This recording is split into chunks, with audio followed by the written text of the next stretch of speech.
Imagine walking through a quiet, candlelit gallery. You're standing in front of a medieval painting. The woman in the portrait has a pale, high forehead and a soft, rounded stomach. Her body is almost completely hidden beneath layers of heavy fabric. She looks serene, almost saintly. Now, fast forward to today. You're walking down a busy city street and a huge billboard looms over you. It's an advert for a brand like Victoria's Secret. The model on it has toned abs, long legs, and glowing skin. She looks powerful, glamorous, and confident. These two women, separated by centuries, represent two very different ideas of beauty. It's a stark contrast, isn't it? One is celebrated for her modesty and soft curves, the other for her sculpted physique and visible strength. This massive shift makes you wonder, what happened in between? The truth is, what we find beautiful isn't set in stone. It's not a universal truth that everyone agrees on. Instead, our ideas of beauty are shaped by the world we live in. They are influenced by our culture, our values, our religion, and even our economy. The perfect body is a moving target, constantly being redefined by the society that creates it. This journey through time reveals so much about who we were and who we are now. By looking at these different beauty standards, we can get a glimpse into the daily lives, beliefs, and priorities of people from another era. What did they value? What did they aspire to be? The ideal body becomes a kind of historical document, a visual story of a society's soul. It tells us what was considered healthy, wealthy, and worthy of admiration. From the covered-up figures of the Middle Ages to the athletic bodies of today, the story of beauty is really the story of us.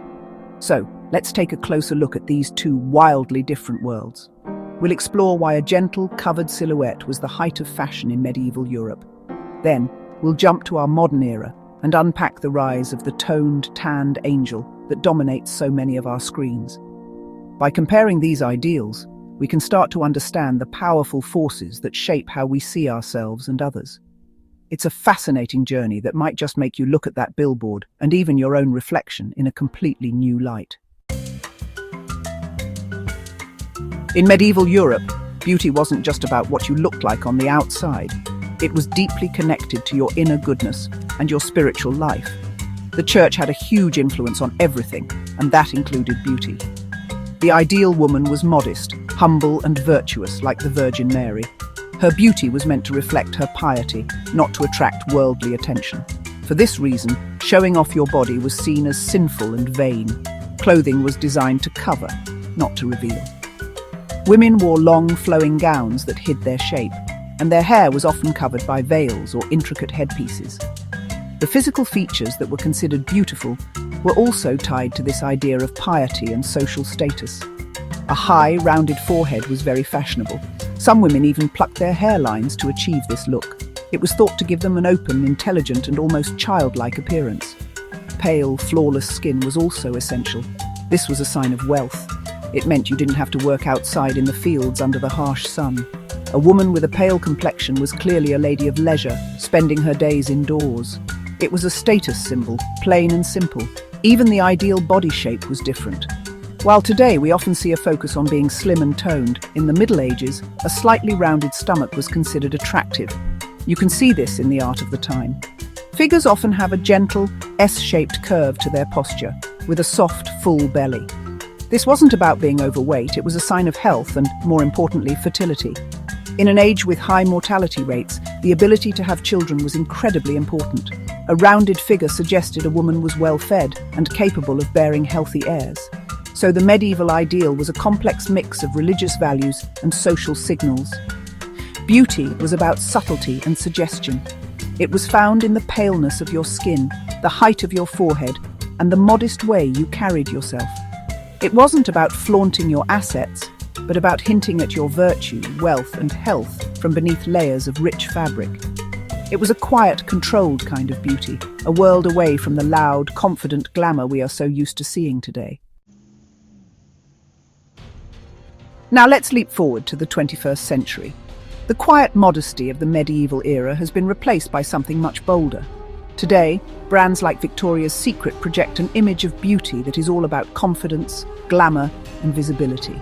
The modern ideal is often a body that is lean, toned, and athletic. It's not about hiding your shape, it's about sculpting it through diet and exercise, and then showing it off. Think of the famous angels on the runway. They have defined abs, strong legs, and very little body fat. This physique is presented as the peak of health and discipline. Unlike the pale skin that signaled wealth in the past, a golden tan is now often seen as a sign of a desirable lifestyle. It suggests you have the time and money for holidays in sunny places. It implies a life of leisure, but a different kind of leisure, one that is active and outdoorsy. Skin itself has become a canvas. It's meant to be smooth, glowing, and blemish-free, often enhanced with lotions, bronzers, and highlighters. The goal is to look healthy and vibrant, radiating energy. Being seen is the new ideal, and every inch of visible skin is part of the overall look. The focus has shifted dramatically from fertility to fitness. Where a soft stomach once suggested the potential for motherhood, a flat, toned stomach now suggests dedication and self-control. This change reflects a major cultural shift. In many Western societies, women have more control over their reproductive choices, and professional and personal achievements are often prioritized. The perfect body is no longer just about being able to create a family. It's about showcasing your personal power, your hard work at the gym, and your commitment to a certain lifestyle. This modern ideal is constantly broadcast to us through advertising, social media, and entertainment. It's an image that is carefully constructed and curated. It's not just about being thin, it's about being fit thin, a very specific combination of low body fat and visible muscle tone. This look requires significant effort, time, and often money to maintain. It has become a new kind of status symbol, signaling not just wealth, but also a modern form of virtue, the virtue of self-discipline and relentless self-improvement. So, we've seen two very different ideals: the modest, pale and soft-bodied woman of the medieval period, and the toned, tanned and visible woman of today. It's easy to look back at the past and think our modern standards are more liberated. After all, we celebrate strength, fitness and a woman's confidence to show her body.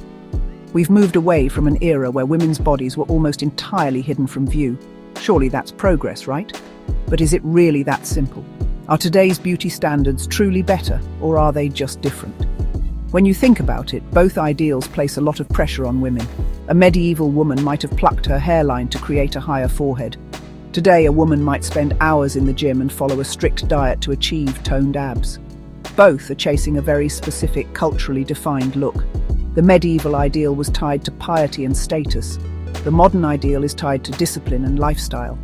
In both cases, women's bodies become projects, things to be worked on and perfected according to the rules of the day. The tools have changed, but the pressure to conform remains. Perhaps the biggest difference is the sheer visibility of our modern standards.